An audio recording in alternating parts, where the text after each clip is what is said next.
Ratheesh wild card contestant ആയിട്ട് re entry ചെയ്തതല്ലേ?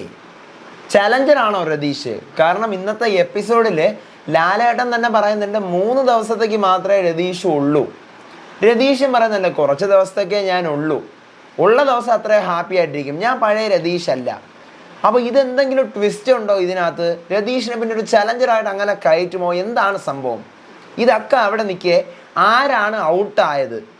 No eviction ആണോ അതോ അഭിഷേക് ജയദീപ് എവിക്റ്റ് ആയി എന്ന് പറഞ്ഞിട്ട് ഒത്തിരി ന്യൂസസ് കേൾക്കുന്നുണ്ട്. എന്താണ് സംഭവം പറയാം. Welcome back to Ansif moonlight media. I am Ansif. Video ആദ്യമായിട്ട് കാണുന്നവർ ചാനൽ സബ്സ്ക്രൈബ് ചെയ്യണം, വീഡിയോ ലൈക്ക് ചെയ്യണം, ഷെയർ ചെയ്യണം, കമൻറ്റ് എന്തായാലും ചെയ്യണം. അപ്പോൾ മെയിനായിട്ട് ഈ എപ്പിസോഡിനകത്ത് രതീഷ് വരുന്നു. അതൊക്കെ നമുക്ക് റിവ്യൂയുടെ ഡീറ്റെയിൽ ആയിട്ട് പറയാം. അപ്പോൾ ലാലേട്ടൻ പറയുന്നുണ്ട് രതീഷ് 2-3 ദിവസത്തേക്ക് അവിടെ ഉണ്ടാവും, നിങ്ങൾക്ക് തോളിച്ചാരി നിങ്ങളുടെ വിഷമമൊക്കെ പറഞ്ഞ് 2-3 ദിവസത്തേക്ക് രതീഷ് അവിടെ ഉണ്ടാവും എന്ന് പറയുന്നുണ്ട്.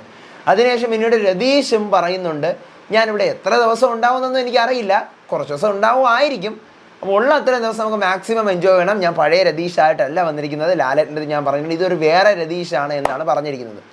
അതായത് ഇപ്പം രതീഷിനെ അവിടെ ഇൻട്രൊഡ്യൂസ് ചെയ്തിരിക്കുന്നത് ആസ് എ ഗസ്റ്റ് എന്നുള്ള രീതിക്കാണ്, ചലഞ്ചർ എന്ന് പോലുമല്ല, ആസ് എ ഗസ്റ്റ്. നമ്മുടെ ഈ സീസണിലെ ഒരു കണ്ടസ്റ്റൻ്റ് തന്നെ അവിടുത്തെ ഗസ്റ്റ് ആയിട്ട്. പക്ഷേ എനിക്കിത് തോന്നുന്നില്ല.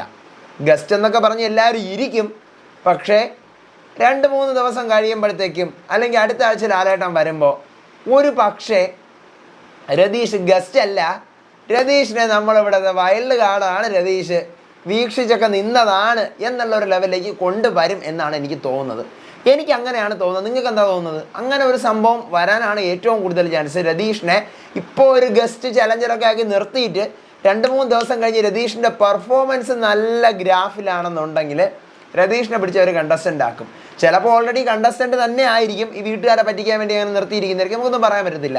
അതെന്തായാലും ഞാൻ അന്വേഷിച്ചിട്ട് പറയാം അറിയുവാണെങ്കിൽ. ഇനി അടുത്ത് എവിക്ഷൻ്റെ കേസ്. ആരാണ് എവിക്റ്റ് ആയത്? അഭിഷേക് ജയദീപ് ആണോ? ഒത്തിരി വീഡിയോസ് കാണുന്നുണ്ട്. സത്യം പറഞ്ഞു കഴിഞ്ഞാൽ ആരാണ് എവിക്റ്റ് ആയതെന്ന് ഞാൻ ഇതുവരെ അറിഞ്ഞിട്ടില്ല. സാധാരണ ഒരു 7-7:30 ആകുമ്പോൾ എല്ലാ ആഴ്ചയും നമ്മൾ അറിയുന്നതാണ്, വീഡിയോ ഇടുന്നതാണ് നിങ്ങൾ കാണാറുണ്ട്. പക്ഷേ ഈ സമയം വരെ ഞാൻ അറിഞ്ഞിട്ടില്ല. അഭിഷേകിൻ്റെ പേര് ഒരുപാട് പേര് മെസ്സേജ് അയക്കുന്നുണ്ട്. അപ്പോൾ അഭിഷേക് എവിക്റ്റ് ആയോ എവിക്റ്റ് ആയില്ലേ എന്നുള്ള കാര്യം പോലും അറിയില്ല, ഒന്നും അറിഞ്ഞിട്ടില്ല. ആ കാര്യം നമുക്ക് സംസാരിക്കാം, അതിൻ്റെ അപ്ഡേറ്റ് കിട്ടട്ടെ. ഉച്ച സമയത്ത് തിരക്കിയപ്പോഴത്തേക്കും എവിക്ഷൻ ഉണ്ടാവാൻ സാധ്യതയില്ല എന്നാണ് അറിഞ്ഞത്, ഉച്ച സമയത്ത്. അപ്പോൾ അതാണ് ഞാനത് സ്ട്രെസ് ചെയ്ത് ആരാണെന്ന് പോകുന്നത്, ഇവരാണോ അവരാണോ എന്നൊക്കെ സ്ട്രെസ് ചെയ്ത് വീഡിയോ ഇടാത്തതിൻ്റെ കാര്യം അതാണ്.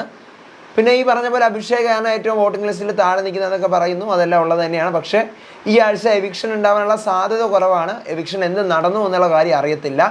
ഒരു 7-7:30 മണിയാകുമ്പോഴത്തേക്കും ഷൂട്ട് എന്തായാലും കഴിഞ്ഞിട്ടുണ്ടാകും. പക്ഷേ ഇതുവരെ അറിഞ്ഞിട്ടില്ല, സംഭവം അറിയാൻ പറ്റിയിട്ടില്ല. അറിയുവാണെങ്കിൽ ഞാൻ വന്ന് നിങ്ങളെ അറിയിക്കാം. ഓക്കെ, അപ്പം ഇന്ന് രാത്രിയിലത്തെ എപ്പിസോഡിൻ്റെ റിവ്യൂ ആയിട്ട് വരാം.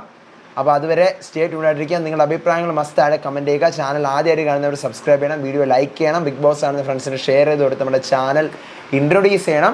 എൻ്റെ FB പേജും ഇൻസ്റ്റാ പേജ് ഫോളോ ചെയ്യാൻ മറക്കരുത്. അടുത്ത വീഡിയോ ആയിട്ട് വരാം, വിശേഷമായിട്ട് വരാം. അപ്പോൾ അതുവരേക്കും ബൈ ആൻഡ് ടേക്ക് കെയർ.